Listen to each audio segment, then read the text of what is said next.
प्रदेश के रुड़की में कृषि भूमि बेचने के नाम पर दो लोगों ने एक ग्रामीण से लाखों की धोखाधड़ी कर ली है।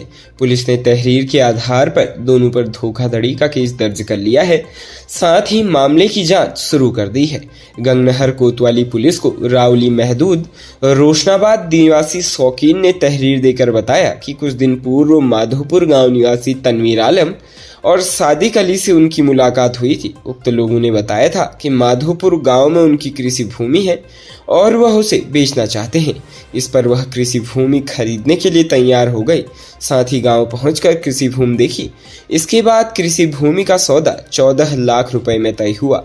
सौदा तय होने के बाद उन्होंने एडवांस में दोनों को 14 लाख रुपए दे दिए। उक्त लोगों ने कुछ दिन बाद जमीन का बैनामा करने की बात कही। आरोप लगाया कि बाईपास निकलने के बाद जमीन के दाम महंगे हो गए। इस पर उक्त लोगों के मन में लालच आ गया और तय समय पर बैनामा नहीं किया। उन्होंने बैनामा करने का दबाव बनाया तो इनकार कर दिया। साथ ही रकम वापस करने से भी इनकार कर दिया और जान से मारने की धमकी भी दी है। कोतवाली प्रभारी अमरजीत सिंह ने बताया कि तहरीर के आधार पर दोनों पर धोखाधड़ी का केस दर्ज कर लिया है। साथ ही मामले की जांच शुरू कर दी है। उत्तराखंड में एक बार फिर मौसम बदलने की संभावना है।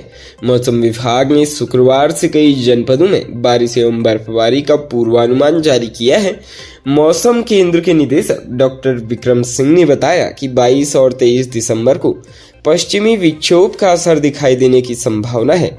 22 को उत्तरकाशी, चमोली, रुद्रप्रयाग, पिथौरागढ़, बागेश्वर में हल्की बारिश होने की संभावना है। वहीं 23 दिसंबर को हरिद्वार, बागेश्वर, पिथौरागढ़, पौड़ी, देहरादून, टिहरी, रुद्रप्रयाग, चमोली, उत्तरकाशी में बारिश हो सकती है। 22 और 23 दिसंबर को उत्तरकाशी, रुद्रप्रयाग, चमोली, बागेश्वर, पिथौरागढ़ की 3000 मीटर से अधिक ऊंचाई वाले क्षेत्रों में बर्फबारी होने की संभावना है। राज्य की राजधानी देहरादून में शादी के बहाने एक किशोरी को भगा कर ले जा रहे आरोपी को पुलिस ने शादी करने से पूर्व ही गिरफ्तार कर लिया। देहरादून पुलिस मीडिया सेल से मिली जानकारी के अनुसार बीते 2 दिवस पूर्व रानी पोखरी निवासी एक महिला ने थाना रानी पोखरी पर आकर सूचना दी कि उनकी नाबालिग पुत्री बिना बताए घर से कहीं चली गई है। काफी खोजबीन के बाद भी उसका कुछ पता नहीं चल पाया है। तहरीर के आधार पर तत्काल सुसंगत धाराओं में अभियोग पंजीकृत किया गया। एसएसपी देहरादून के आदेशानुसार किशोरी की तलाश के लिए एक टीम का गठन किया गया। पुलिस टीम द्वारा जानकारी जुटाते हुए गुमशुदा किशोरी को भनियावाला फ्लाईओवर के पास हरिद्वार रोड से बरामद किया गया। वो अपहरणकर्ता राहुल खत्री निवासी केशवपुरी बस्ती उम्र 26 वर्ष देहरादून को गिरफ्तार किया गया। पूछताछ करने पर आरोपी ने बताया कि वह किशोरी को शादी करने के बहाने लेकर गया था, जिस पर विवेचना में धारा 376 आईपीसी व 3/4 पॉक्सो एक्ट की बढ़ोतरी की गई।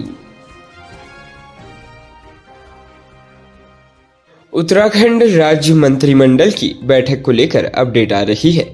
बताया जा रहा है कि कद्दामी कैबिनेट की बैठक कल यानी 22 दिसंबर को हो सकती है। इस बैठक में कई अहम मुद्दों पर मुहर लगाई जा सकती है। इस माह में दूसरी बड़ी बैठक होने जा रही है।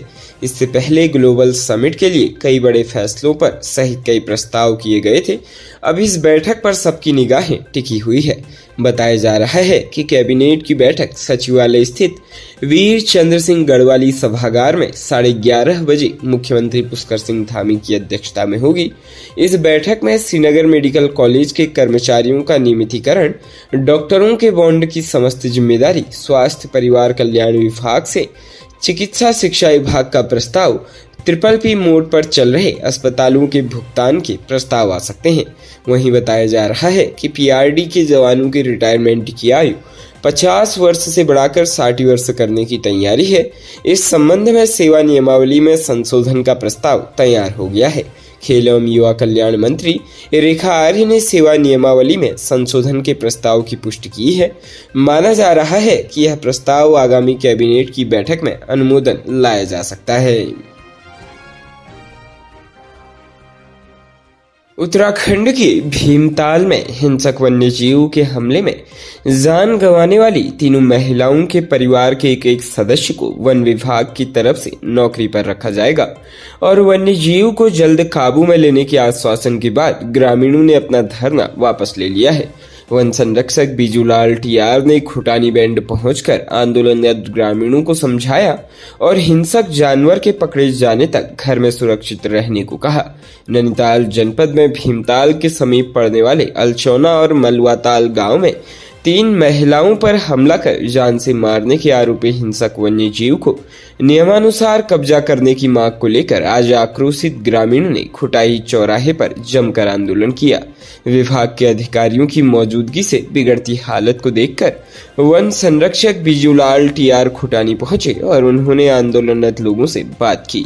सड़क जाम कर वन विभाग के खिलाफ नारेबाजी कर रहे आक्रोशित ग्रामीणों से वन संरक्षक ने वार्ता की और उनके गुस्से को शांत किया। आंदोलनरत युवाओं ने कहा कि बीते 13 दिनों में हिंसक वन्यजीव ने 3 महिलाओं को मार दिया है, जिस पर बीजूलाल ने उन्हें तीनों परिवार के एक सदस्य को चिड़ियाघर अथवा बॉटनिकल गार्डन में काम पर रखने की बात कही। उन्होंने कार्रवाई के बारे में बताते हुए कहा कि तराई मध्य के डीएफओ और उनकी टीम इस जानवर को काबू करने के लिए पहुंच रही है।